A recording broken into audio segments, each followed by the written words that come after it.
Spencer Maguire, एक show runner, घर लौटता है और डरा हुआ दिखाई देता है। अपने हाथों और शर्ट से खून धोते हुए एक हिंसक घटना के बाद वह फर्श पर और खून देखता है और उसे साफ करना शुरू कर देता है। तभी सिमोन स्मेथर्स्ट उसके दरवाजे पर आता है और स्पेंसर से कहता है, यह तुम्हारा दोष नहीं था। यह संकेत देते हुए कि स्पेंसर घटना में दोषी हो सकता है या उसमें शामिल हो सकता है, लेकिन सिमोन का मानना है कि उसे इसका दोष नहीं लेना चाहिए। सिमोन पुलिस के पास जाने और बयान देने का प्रस्ताव देता है, जिससे स्पेंसर उसे ऊपर आने के लिए आमंत्रित करता है। फिर सिमोन अपने फोन पर एक वीडियो दिखाता है जिसमें पूरी घटना रिकॉर्ड की गई है। स्पेंसर एक ऐसे आदमी से लड़ाई करता हुआ दिखाई देता है जिसे वह पहचानता नहीं। स्पेंसर को यह पता चलता है कि वह आदमी गैविन है, जिसे उसने पहले कुछ कॉन्वेंशनों में मुलाकात की थी। लड़ाई के दौरान स्पेंसर ने गैविन का सिर कोबलस्टोन पर मार दिया, हालांकि उसे लगता है कि यह अनजाने में हुआ था। वीडियो को लेकर चिंतित स्पेंसर उसे सिमोन के फोन से हटा देता है क्योंकि उसे डर है कि यह अरेस्ट का कारण बन सकता है। सिमोन यह बताता है कि गैविन अब मरा हुआ है, जिससे स्पेंसर चौंक जाता है। स्पेंसर इस खुलासे से हैरान होकर बाथरूम की ओर दौड़ता है और उल्टी करने लगता है। सिमोन समझाता है कि गैविन ने स्पेंसर पर हमला किया क्योंकि वह स्पेंसर के शो द नाइन्थ सर्कल के खराब अंत से गुस्से में था और सिमोन भी इस भावना को साझा करता है। फिर सिमोन यह बताता है कि उसने गैविन की लाश को हटा दिया है। अपराध को छुपाने के लिए सिमोन ने गैविन की लाश को थेम्स नदी में फेंक दिया, जिससे स्पेंसर की स्थिति में और भी गहरी उलझन बढ़ गई। स्पेंसर भ्रमित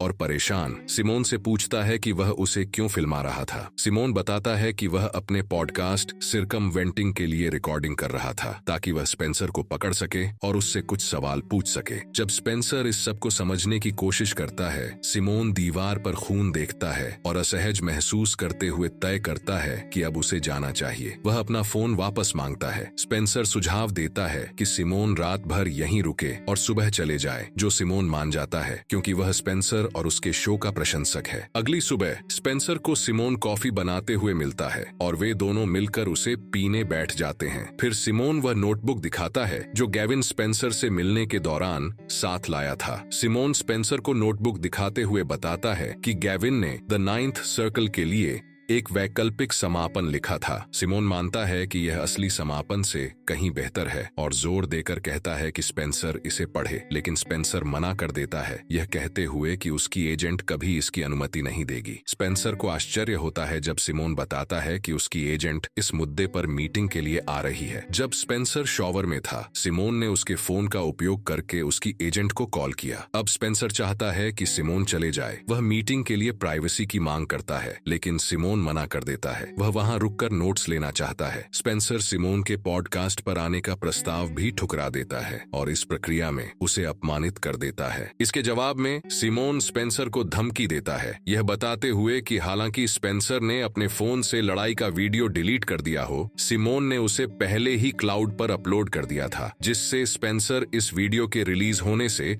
खतरे में पड़ सकता है। तभी दरवाजे की घंटी बजती है और स्पेंसर की एजेंट लोरेटा लैम्ब आ जाती है। वह सिमोन को बताती है कि स्पेंसर पिछले 12 सालों से द नाइन्थ सर्कल पर काम कर रहे थे और इसलिए वह इस प्रोजेक्ट पर वापस आने से बच रहे थे, जिससे यह संकेत मिलता है कि वह इस प्रोजेक्ट को लेकर अनिच्छुक थे। हालांकि लोरेटा यह भी बताती है कि उसने एएमसी से बात की है और वे शो को फिर से रिवाइव करने के विचार से बहुत उत्साहित हैं, जिससे यह संकेत मिलता है कि अब प्रोजेक्ट को आगे बढ़ाने का अवसर उपलब्ध है। जब सिमोन बिस्कुट लेने जाता है तो लोरेटा स्पेंसर से यह कहती है कि वह यह स्वीकार नहीं करना चाहती थी, लेकिन द नाइन्थ सर्कल के असली अंत को हर किसी ने नापसंद किया था। जब सिमोन वापस आता है तो वह नए अंत के बारे में घोषणा करने का सुझाव देता है ताकि वर्तमान उत्साह का लाभ उठाया जा सके। हालांकि स्पेंसर असहमत होते हैं, यह महसूस करते हुए कि चीजें बहुत तेजी से बढ़ रही हैं और उन्हें बदलाव के प्रभावों पर विचार करने और योजना बनाने के लिए अधिक समय की आवश्यकता है। सिमोन स्पेंसर को नए अंत को सह लिखने पर राजी करने के लिए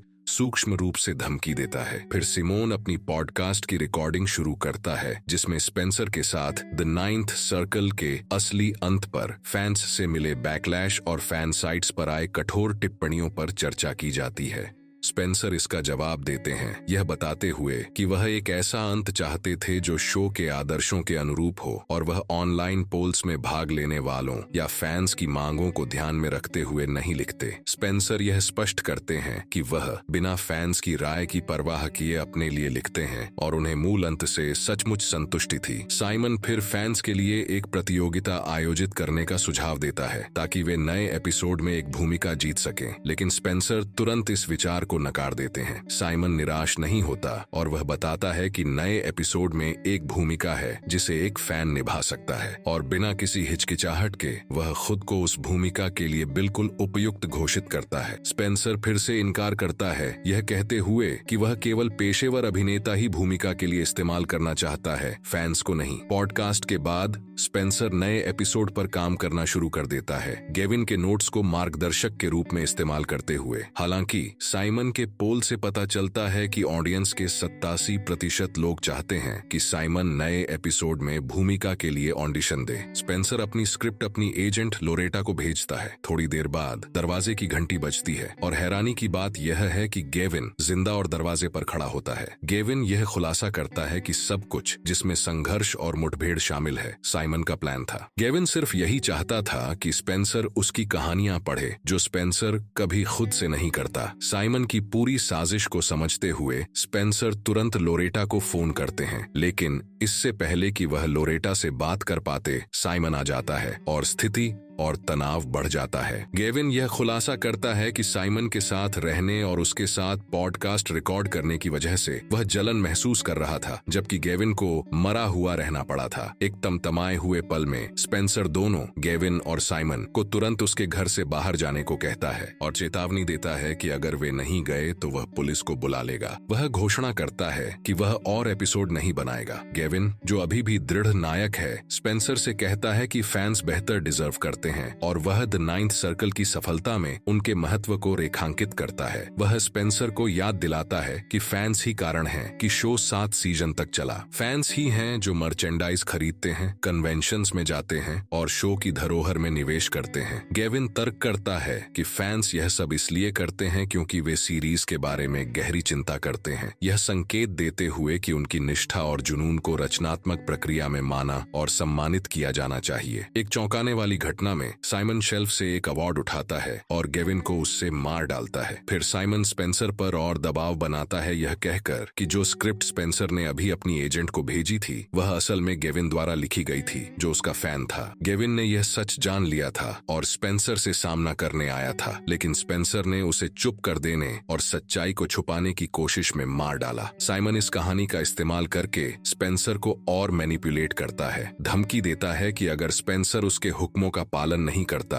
वह सच्चाई को उजागर कर देगा। साइमन सभी एविडेंस को अपने पास रखता है, स्पेंसर और गेविन के बीच लड़ाई का वीडियो, गेविन की लिखाई वाला नोटबुक और जगह जगह गेविन के अंगूठे के निशान। साइमन यह बताता है कि वह नहीं चाहता कि स्पेंसर को कानूनी परिणामों का सामना करना पड़े, वह बस चाहता है कि वह उसके साथ रहे। साइमन और स्पेंसर बेडरूम में जाते हैं और एक दूसरे के पास लेट जाते हैं। स्पेंसर अपनी तकिया उठाता है और साइमन को घुटन से मार डालता है। उसके बाद वह बाहर आता है और देखता है कि गेविन का शव अब गायब है। गेविन यह खुलासा करता है कि जो कुछ भी हुआ है, झगड़ा, धोखाधड़ी, साइमन की हरकतें, यह सब एक ऑडिशन का हिस्सा था। गेविन, जो अब भी जिंदा है, ये समझाता है कि उसकी मौत और उसके बाद स्पेंसर को बहलाने की प्रक्रिया बस उस पात्र की कहानी का हिस्सा थी जिसे साइमन ऑडिशन के लिए निभा रहा था। यह खुलासा स्पेंसर पर गहरे असर डालता है। वह अपना पुरस्कार उठाता है और गेविन का सिर उससे कुचल देता है। कुछ समय बाद उसकी एजेंट लोरेटा कॉल करती है और उसे सूचित करती है कि नए एपिसोड को आलोचकों से प्रशंसा प्राप्त हुई है। एएमसी ने तय किया है कि वे श्रृंखला के लिए 2 और सीजन देंगे, जिससे उसकी पेशेवर सफलता की पुष्टि होती है। स्पेंसर गेविन की नोटबुक खोलता है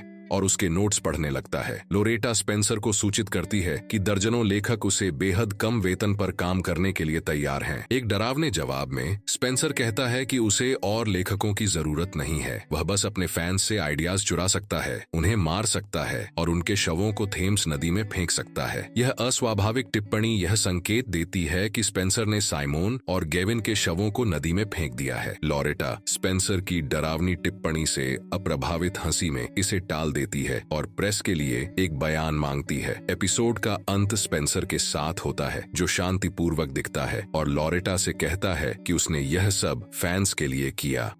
चैनल को लाइक और सब्सक्राइब करना ना भूलें।